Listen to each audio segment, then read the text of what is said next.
আজি মই আপোনালোকক এটা বিষয় আপোনালোকৰ সবৰে দৈনন্দিন জীৱনত আহি থকা মেডিকেল প্ৰবলেম এটাৰ বিষয়ে মই ক'ব বিচাৰিছোঁ। আচলতে মেডিকেল প্ৰবলেম নহয়, যদি বেছি হয় তেতিয়াহ'লে তাক বা যদি অত্যধিক হয় তেতিয়াহ'লে তাক মেডিকেল প্ৰবলেম বুলি ক'ব লাগিব।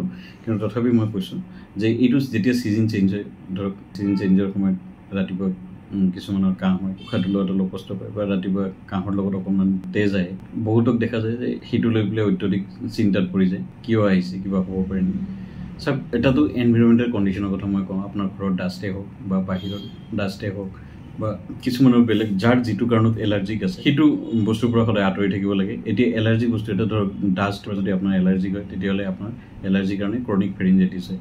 আৰু এই ক্ৰনিক ফেৰিঞ্জাইটিছত মেক্সিমাম দেখা যায় যে মৰ্ণিং ক্লিয়াৰেঞ্চ, ডিঙিটোত অলপ কিবা লাগি থকা নিচিনা দৰকাৰ হয় আৰু মানুহে লাগি থকাটোৰ পৰা অলপ নিষ্কাশন পাৱাৰ জোৰকৈ মানে ডিঙিটো চাফা কৰিব বিচাৰে কাঢ়ি পেলাই। তো তেতিয়া অকণমান ব্লিড আহিব পাৰে, একদম নাওমান, কেতিয়াবা হয়তো ফু বা খেকাৰ লগত অকণমান আহিব পাৰে। সেইখিনি কাৰণে ইমান চিন্তা কৰিবলগীয়া কথা নাই। যদিও আমাৰ তাতে পেচেণ্টে বহুতে আহিছে মোৰ কাহৰ লগত ব্লাড আহিছে, কিন্তু ইনভেষ্টিগেশ্যন কৰিব গোটেইখিনি নৰ্মেল থাকে। যদিহে এই ব্লিডখিনি আপোনাৰ ষ্টিকি চেঞ্চেশ্যনৰ লগত অকণমানহে ওলাই আহে আৰু যদি লগত জ্বৰ বা বহুতদিনীয়া কাহ বা উইকনেছ বা আপোনাৰ শৰীৰৰ যদি ৱেইটটো কমি যোৱা যেন অনুভৱ কৰা নাই বা হোৱা নাই, তেতিয়াহ'লে আপোনালোকে চিন্তা কৰিবলগীয়া কথা নাই। কেতিয়াবা আমি ENT এক্সামিনেশ্যন কৰিলে দেখা পাওঁ তাতে ক্ৰনিক ফেৰিঞ্জাইটিছ হৈ থাকে।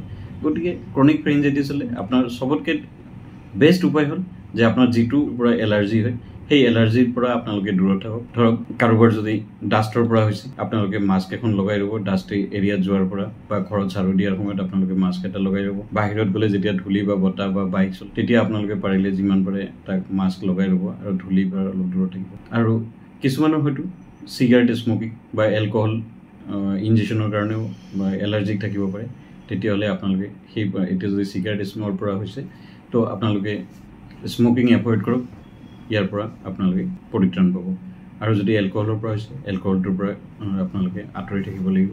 কাৰণ ক্ৰনিক ফেৰিঞ্জাইটিছ মেক্সিমাম টাইমছ সেইকাৰণে আমি কওঁ এতিয়া নন ইৰিটেণ্ট এটাৰ পৰা হয়, যিটো হয় ডাষ্ট হয় বা স্মকিং হয় বা এলকহলৰ পৰা হয়। যিখিনি মই ক'লোঁ যাৰ যিটো কাৰণত হয় সদায় সেইটো পদাৰ্থৰ পৰা বা সেইটো বস্তুৰ পৰা আপোনালোকে দূৰত থাকিব লাগিব। চাব আপোনাৰ ক্ৰনিক ফেৰিঞ্জাইটিছটো নোহোৱা হৈ যাব। আৰু আপোনাৰ যদি ৰাতিপুৱা সময়ত মৰ্ণিং ক্লিয়াৰেঞ্চ বা খেকাৰ লগত অকণমান ব্লিড আহে নিজে নিজে বন্ধ হৈ যাব। আৰু মেডিকেশ্যন যদি কেতিয়াবা বিচাৰে হয়তো আপোনালোকে আমি লেভ'চিট্ৰিজিন টাইপৰ টেবলেট 5 mg ডেইলি এটাকে 4 দিন বা 5 দিন খাব দিব পাৰোঁ যদি এলাৰ্জি বেছি থাকে। আৰু গাৰ্গিল কৰিব।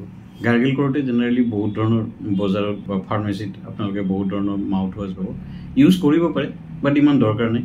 সাধাৰণ কুহুমীয়া গৰম পানীৰ লগত অকণমান নিমখ দি গাৰ্গিল কৰিলে এইটো চিটুৱেশ্যনৰ পৰা আপোনালোকে পৰিত্ৰাণ পাব। Thank U.